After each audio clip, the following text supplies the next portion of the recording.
Hola, buen día o buenas tardes o buenas noches, dependiendo de la hora que estés viendo este video. Bueno, ya después de esta pequeña introducción, vamos a hablar acerca de las competencias ciudadanas. Las competencias ciudadanas, quiero que sepan que es ese conjunto de habilidades tanto cognitivas, emocionales y comunicativas que tenemos como seres humanos y que articuladas entre sí hacen posible que el ciudadano actúe de una manera constructiva en una sociedad democrática como en la que estamos nosotros. Las competencias ciudadanas nos permiten contribuir activamente a la convivencia pacífica, a participar responsablemente y constructivamente en los procesos democráticos que nos da el Estado para poder participar y valorar obviamente la pluralidad y las diferencias tanto en el entorno cercano como en la comunidad o a nivel internacional. Para el módulo de competencias ciudadanas vamos a evaluar 4 puntos específicos. Lo primero vamos a hablar son los conocimientos, que ya les voy a explicar bien de lo que vamos a hablar. Vamos a evaluar la argumentación, el multiperspectivismo y el pensamiento sistémico.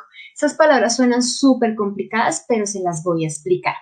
Cuando hablamos de conocimientos, pues obviamente, como nos estamos preparando para una prueba Saber 11, nuestra intención es que podamos tener unas bases para cuando venga esta prueba Saber 11, tengamos estos conocimientos necesarios para dar una respuesta afirmativa a una afirmación o a una formulación de un problema. Entonces, por ejemplo, cuando hablamos de los conocimientos, vamos a hablar en todos estos módulos acerca del fundamento del Estado Social de Derecho, que es el Estado al cual hacemos parte y las particularidades de nuestro país. También vamos a hablar de los derechos y deberes ciudadanos establecidos en la Constitución Política de Colombia.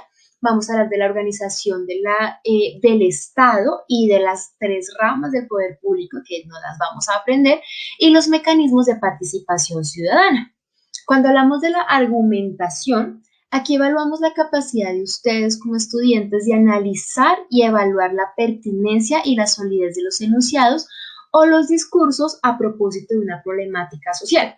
Como sabemos, estamos en una virtualidad y cuando ustedes se enfrentan a una prueba Saber 11, esta argumentación en realidad no es de lo que nosotros hablamos, sino la capacidad de analizar y evaluar la pertinencia de un texto que nos van a dar.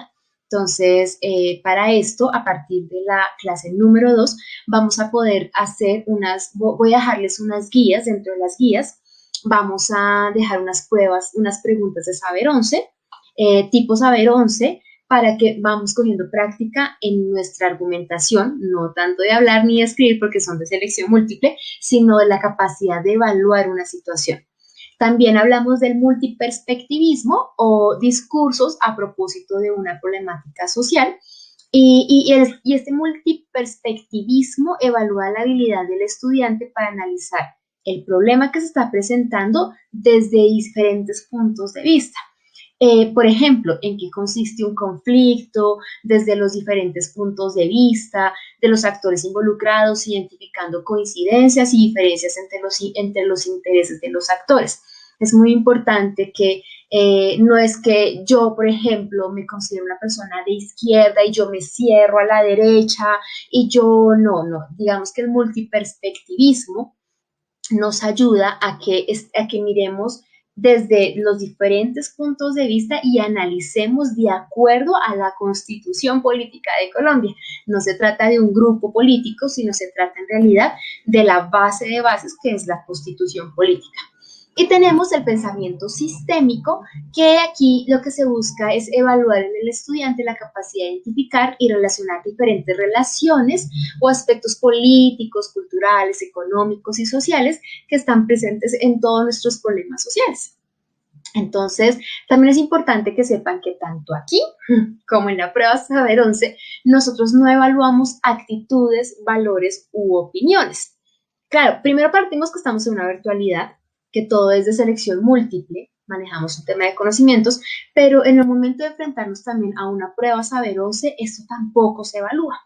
este tema de nuestras creencias, digamos que todo eso obviamente tenemos derecho, constitucionalmente tenemos derecho a expresar todo esto, pero es muy importante que sepamos que esto no es lo que se está evaluando en este tema, en el módulo de competencias ciudadanas. Entonces, para empezar, ay, Dios santo, para empezar, vamos a hablar de un Estado social de derecho. Ya vamos a empezar a trabajar en el tema de los conocimientos. Entonces, el Estado social de derecho lo encontramos en el artículo primero de la Constitución Política de Colombia. Esta constituyente es del año 1991 y esta constitución es norma de normas. Pero, bueno, vamos a ver punto a punto, vamos a desmenuzar este artículo para mirar qué es es un Estado social de derecho. Entonces, primero nos dice que Colombia es un Estado social de derecho, es la primera frase que nos dice, y es en el que todos los ciudadanos respetan las leyes, pero principalmente la deben respetar los funcionarios del gobierno, que son quienes trabajan para los ciudadanos y además se encargan de que se protejan y se cumplan los derechos. Sucede que estamos en una cultura que los servidores públicos son los doctores inalcanzables, olvidándose que ellos están al servicio de la comunidad. Eso es algo que culturalmente se ha ido metiendo y es algo que es bueno tener en cuenta porque cuando queremos ser servidores públicos, si algún día quisiéramos llegar a ese nivel, es siempre saber que estamos es para servir, no para ser servidos. Entonces, el Estado social de derecho hace que estos funcionarios, estos servidores públicos protejan nuestros derechos. Esto lo hacen a través de muchos mecanismos. Entonces, por ejemplo, cuando nos dice que ahí en la segunda partecita, organizado en forma de república unitaria. Esto quiere decir que el poder está concentrado en un solo poder y este se extiende en su accionar a lo largo de todo el territorio colombiano. Es decir, que ahorita, quien, por ejemplo, es ese poder que se extiende su accionar a todos, está en cabeza del presidente de la República. Entonces, como podemos ver en otros estados, por ejemplo, no sé, en Estados Unidos, el presidente Trump, Trump, no, esto, Biden, estoy perdida, perdón, me quedé en el 2020, es el presidente, pero cada estado tiene también su propio mandatario, su propio presidente. Digamos que en Colombia eso no es así. En Colombia estamos distribuidos de una manera diferente. Entonces, él es el que extiende su poder y accionar a lo largo de todo el territorio colombiano, pero también contamos con, como nos dice ahí en la Constitución, somos descentralizados con autonomía de sus entidades territoriales. ¿Esto qué viene siendo? Que los entes territoriales o municipales también tienen autonomía al tomar decisiones propias sobre su esfera de competencia. Entonces, por ejemplo, sabemos que está el presidente de la República, pero también tenemos a la alcaldesa de Bogotá, pero también tenemos al alcalde de Fontibón, o al alcalde de Bosa, de Kennedy, de Soacha. Digamos que esta autonomía de los entes territoriales tiene que ver mucho con la asignación de presupuesto, porque pues digamos que es la forma en cómo estamos estructurados. También nos dice que es democrática, ahí ustedes lo pueden leer, y es en donde es la nación, es decir, la población civil, nosotros, quienes elegimos a nuestros gobernantes, los cuales tienen la obligación de velar por el bienestar de la comunidad buscando siempre el bien común. Entonces somos democráticos, nosotros escogemos a nuestros mandatarios, no solamente a los senadores, al presidente, sino que también tenemos esa participación ciudadana en las juntas de acción comunal, en las juntas de acción local. Siempre hay ese punto para poder participar activamente en nuestra democracia. También nos dice que eso es participativa, ahí lo pueden leer, es decir, que la población civil puede participar en las decisiones que toman los gobernantes elegidos por la misma población buscando el bien común. Esto, por ejemplo, se hace a través de las consultas populares. Si ustedes, cuando hay rendición de cuentas en las localidades, cuando hay estas actividades que por lo general no nos crearon con una cultura de asistir a estos espacios, aquí queremos hacer la invitación a que podamos ser un poco más participativos y democráticos en todos los procesos que se generan en nuestras localidades. Por último, pues tenemos también que dice que es pluralista, Somos somos una población sin importar qué religión, etnia, condición sexual o pensamientos tengamos, tenemos los mismos derechos y deberes. Todo el tema de las comunidades indígenas, todos estamos abarcados por los mismos derechos y deberes establecidos en la Constitución política. Y esto dice, es muy importante que tengamos en cuenta, es fundada en el respeto a la dignidad humana. En Colombia se respeta tal como es una persona, sin importar cómo piense, sin importar cómo sea. Esto siempre, obviamente, velando por su integridad física y mental.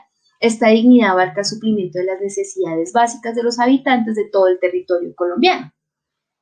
También es importante que entendamos, ahí abajito en la última parte dice que en el trabajo y en la solidaridad de las personas que le integran, es decir, Colombia, y en la prevalencia del interés general. Todo colombiano tiene, por ejemplo, el derecho a un empleo y es deber de todos siempre velar por el interés general sobre el particular. Eso es algo que en derecho es algo que se ve en la práctica. Porque, por ejemplo, cuando hablamos de las cuarentenas tan reiterativas, hay personas que dicen, no, me están afectando mi economía, y es cierto y es muy doloroso, pero digamos que el interés general que prevalece ahorita es la protección de las vidas. Entonces, como que el interés particular es la persona con su situación económica, el interés general es la salud pública. Entonces, digamos que en este principio constitucional del interés general se protege la general frente a este se ve beneficiado, se ve mal, pero digamos que ahí es donde podemos ver un claro ejemplo de cómo prevalece el interés general sobre un particular. Pero, ¿cómo se nos pueden garantizar estos derechos? Esto es a través de los mecanismos que la Constitución nos da para garantizarlos. Tenemos acción de tutela, de petición, habeas corpus, todos estos mecanismos que vamos a hablarlos en nuestra tercera o cuarta sesión. Pero, ¿para qué nos sirve vivir un Estado social de derecho? Nos sirve para exigir todos esos derechos que están consignados en la Constitución política para que sean respetados y garantizados, y es decir, para que también se respete el derecho a la vida, la dignidad, para que tengamos salud, trabajo, educación y a su vez para poder disfrutar del medio ambiente, por ejemplo. Eso nos sirve vivir un Estado social de derecho. Ya hablando de este artículo primero, de por qué somos un Estado social de derecho y cada una de los principios que conforman este Estado social de derecho, quiero hablarles de los elementos del Estado. Es importante conocer los elementos del Estado porque necesitamos saber de qué estamos compuestos, por qué estamos compuestos, así como Colombia, por ejemplo. Entonces tenemos 4 elementos del Estado, Tenemos el territorio, el pueblo, el gobierno y la soberanía. Son 4. Entonces, empezando por el territorio es ese espacio físico en el que se desarrolla el Estado.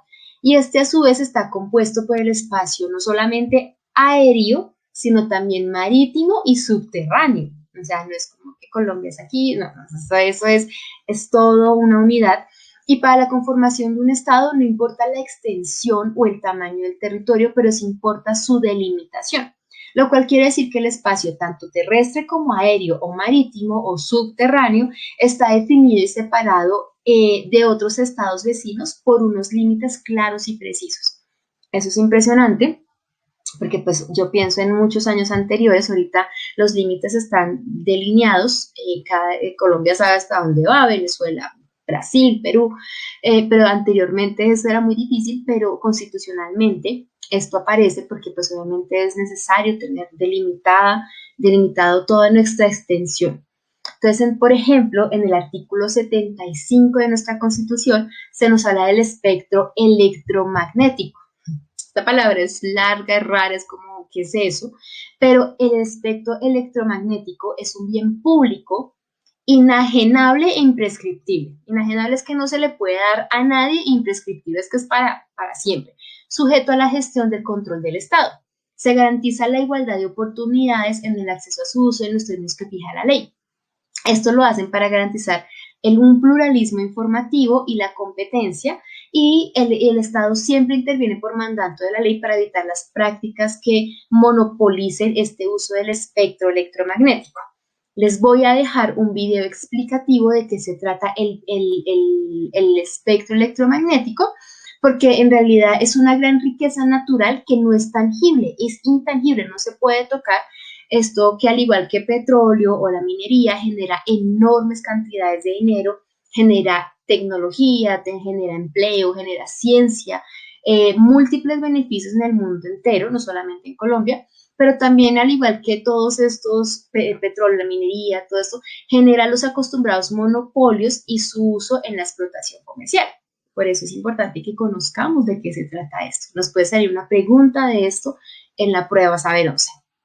Este espectro electromagnético, pues como por resumirlo, está generado por ondas electromagnéticas, energía que irradia el universo, ordenadas por la frecuencia y las longitudes digamos, de las ondas que se encuentran en la luz. La luz es visible, la infrarroja, la luz ultravioleta, los rayos gamma, los rayos X. Yo sé que esto es como, suena como a clase de física o química, pero todas estas ondas provienen de fuentes naturales como el sol, entre otros, y también de fuentes artificiales por medio de aparatos o dispositivos creados por el hombre que se utilizan para la investigación científica, la medicina, el área civil, el área comercial, hasta para el uso militar. Entonces, de verdad que miren el videito que les voy a anexar ahorita, les voy a dejar anexo en el documento para que puedan verlo. La población, esto es un elemento uno de los elementos del Estado con mayor importancia, porque ¿qué hacemos con un territorio si no tenemos población? Entonces, está compuesto por la institución humana, o sea, por nosotros, por todas aquellas personas e individuos que habitan dentro de los límites del Estado o que nacen en este Estado. Así las cosas, la población tiene como función tanto integrar al Estado como ser el elemento humano principal que permite el funcionamiento del mismo. De igual manera, la población cumple una importancia tanto político y económica, y también social en la conformación del Estado. Por ejemplo, en Colombia es democrática. Entonces, es importante que entendamos esos dos primeros, que tenemos población o pueblo, y el siguiente que podemos ver es el gobierno, es el poder público. Vamos a verlo más adelante, y es que en Colombia se distribuye en las ramas ejecutiva, legislativa y judicial. Eso no lo vamos a aprender, no se preocupen. Estas están concebidas desde el año 1945 y en entidades de organización electoral y organismos establecidos por la Constitución del 91. Estos tres poderes ejercen labores de control necesaria para el debido funcionamiento del país. Son necesarias. Entonces, es importante conocer todo ese conjunto de organismos directivos del Estado a nivel nacional y territorial. Y por último, estamos hablando de la soberanía. Es el poder sobre el cual no hay otro dentro del Estado, y en Colombia, afortunadamente y gracias a Dios, le corresponde a nosotros, porque somos un Estado democrático, no somos un Estado autoritario, no estamos como otras situaciones de otros países en donde la democracia no existe. Listo, entonces, pero bueno, ¿por qué debemos conocer la Constitución? ¿Por qué competencias ciudadanas? ¿Por qué tenemos que aprender todo esto? La Constitución es la ley fundamental de un Estado, que define el régimen básico de todos los derechos, las libertades de los ciudadanos, también los poderes e instituciones de la organización política. Nos dicen en el colegio, y siempre eso es una realidad, todo ciudadano debe conocerla y respetarla. Sin embargo, es destacable mencionar que es un deber de la ciudadanía conocer la Constitución, velar por su cumplimiento y sobre todo generar conciencia de la necesidad de hacer una ciudadanía a través de su puesta en práctica. ¿Qué pasa? Que generalmente estamos educados para no ser culturalmente, a veces no hacemos parte de instituciones, no hacemos parte de las juntas de acción comunal, como que somos como, ay, eso está por allá, yo no tengo que ver con eso. pero la verdad es una forma muy importante de hacer vida cívica y de velar por el cumplimiento de la Constitución en todas las cosas que suceden en nuestro país, o en nuestra localidad, o en nuestro barrio, o bueno, en donde hagamos parte. Este cuadrito de la estructura general de la Constitución Política nos va a acompañar en todas las clases. El día de hoy, pues ya hablamos de qué es competencias ciudadanas, porque somos un Estado social de derecho, que compone un Estado, pero también vamos a despedirnos hoy hablando de la parte introductiva, la parte del preámbulo y de los principios fundamentales de la Constitución. Como pueden ver, en la parte de arriba tenemos 4 partes. Está la parte introductiva, está la parte dogmática, está la parte de la organización del Estado y hablamos un poquito de la reforma de la Constitución, que es un tema muy pequeñito. Pero hoy vamos a adelantar el principio, el preámbulo y en los principios fundamentales de la Constitución. Eso los encontramos en el artículo 1 al 10 de nuestra Constitución Política. Y en esta parte introductoria hablamos sobre todo de los fines esenciales del Estado. Hay que tenerlos muy en cuenta porque estos principios fundamentales son los que rigen en general todos los derechos. Entonces, por ejemplo, entre los fines esenciales del Estado está servir a la comunidad, promover la prosperidad general y garantizar la efectividad de los principios, derechos y deberes consagrados en la Constitución. Todo, la sociedad, el Estado, todas las ramas del poder van en esos fines esenciales del Estado. Las autoridades de la República están instituidas para proteger a todos los colombianos y para exigir el cumplimiento de estos deberes sociales y de los particulares. También nos recuerda que la soberanía reside exclusivamente en el pueblo y de cuál emana el poder público, lo que les decía que somos democráticos, ampara la familia, constitucionalmente la familia sigue siendo una institución básica de la sociedad.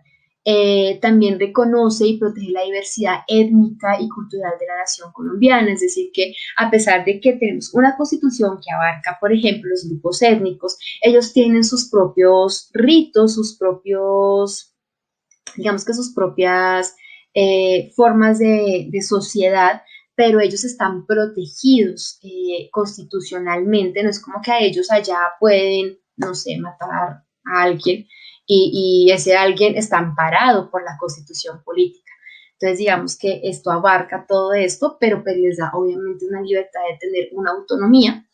Y pues también nos habla, por ejemplo, es algo muy que se entiende obvio, pero pues cada constitución establece el idioma base, que para nosotros es el castellano o es el español, pero respetando también la de los grupos étnicos en sus territorios. Entonces, digamos que esto lo encontramos en el preámbulo, en los principios fundamentales. Más adelante, pues vamos a hablar, o sea, de los derechos y garantías, los deberes. Vamos a ir hablando un poco acerca de esto, ¿listo? Entonces, ya para nuestra segunda clase, ¿qué vamos a tener? Nosotros vamos a hablar de los famosos derechos de primera, segunda y tercera generación. Estos derechos son los fundamentales sociales o que tienen que ver con el individuo, los económicos y los culturales y los colectivos y de ambiente. Para hoy, o bueno, para la fecha en que les vamos a mandar en el WhatsApp la entrega de la guía número 1, esta guía va a tener preguntas específicas acerca de la clase que tuvimos hoy. Como les expliqué en el video introductivo, la forma de evaluar va a ser a través de estas guías que tienen que entregarse en esos tiempos establecidos y de los cuales salen las notas finales. Entonces, en esta guía no vamos a tener preguntas tipo ICFES, vamos a empezar a tenerlas desde la segunda, porque ya vamos a trabajar un poco más acerca de los derechos y deberes constitucionales. Entonces, espero que aprendamos mucho más. Nos vemos en nuestra próxima clase y pues que estudien mucho.